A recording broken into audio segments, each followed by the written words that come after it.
O sexto tema é Enciclopédia Cristã e Enciclopédia da Fé, reunindo os cristãos e toda a fé.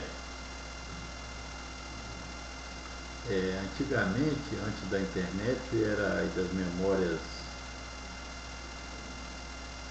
de computador praticamente ilimitadas.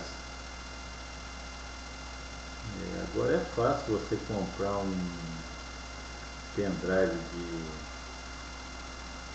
8, 16, 64 gigas ou adquirir um HD externo de 500 gigas ou de 1 tera ou de 2 teras, 2000 gigas. É uma coisa monstruosa, dá centenas de milhares de músicas. E antes era muito difícil como colocar uma coisa dessa num volume que se fosse feito ao cabo de tantos anos, não poderia ser colocado em papel, que seriam milhares e milhares de páginas, poucos teriam condição de comprar. Agora, ao modo do Google Earth e da Wikipédia, que é a enciclopédia livre, esse instrumento decididamente valioso, maravilhoso, pode ser feita uma enciclopédia cristã pelos católicos e demais cristãos e uma enciclopédia da fé por todos os cristãos que estão lá naquele pedido do CONFÉ, Congresso da Fé, e com Cristo, Congresso de Cristo, dos cristãos. Então pode ser feita uma enciclopédia. Na realidade, eu sempre digo que é dicionário enciclopédico, DR, porque o dicionário de palavras é enciclopédia de imagem, e isso no conjunto é palavra-imagem, tanto o que pode ser visto como o que pode ser lido. Então é um dicionário que fala dos termos que ali são usados e uma enciclopédia que fala das pessoas que estão envolvidas na fé cristã e nas fés em geral. Então tem que ter um dicionário cristão e uma enciclopédia cristã. E isso pode ser feito e colocado na internet para ser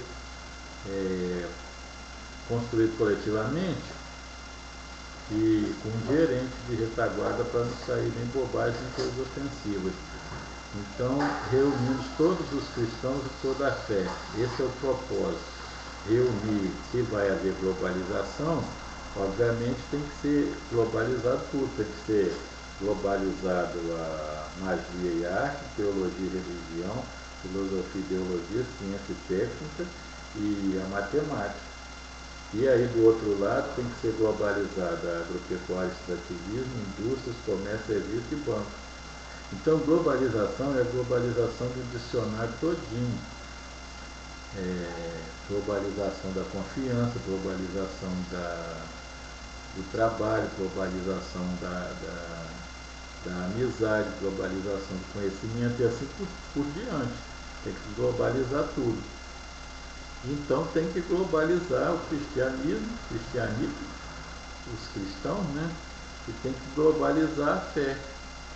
E aí dá isso, reunindo os cristãos de toda a fé para falar disso que é a confiança, além do natural, no sobrenatural. Os seres humanos, 50% dos seres humanos, logo de pronto vão acreditar no sobrenatural, é o modelo. 50-50 soma zero. Pelo menos 50%, agora está em 75%, ou mais se liberarem a religião na Rússia e na China. Então, duas enciclopédias que logo de início vão ser financiadas, por exemplo, pelo Google e pela venda de propaganda. Não há nada de errado em fazer isso. As instituições precisam sobreviver, precisam continuar a pesquisar. Então, as pessoas que visitarem e comprarem através daquele site vão ser remuneradas lá, não sei, num desses mecanismos, a licença, sei lá como se chama, de tal maneira que as pessoas paguem através da compra da coisa, o financiamento da construção disso, que vai demorar décadas e décadas. Mas como existem tantos religiosos, tantos padres, pastores, rabinos, mulás, monges e toda essa gente dedicada através do planeta, a coisa é cinética, ela vai crescendo numa exponencial. No começo vai lento e no momento das adesões ela dá um salto exponencial rapidamente para cima. Então é questão de iniciar o primeiro passo do caminho de 1000 milhas, 1000 léguas.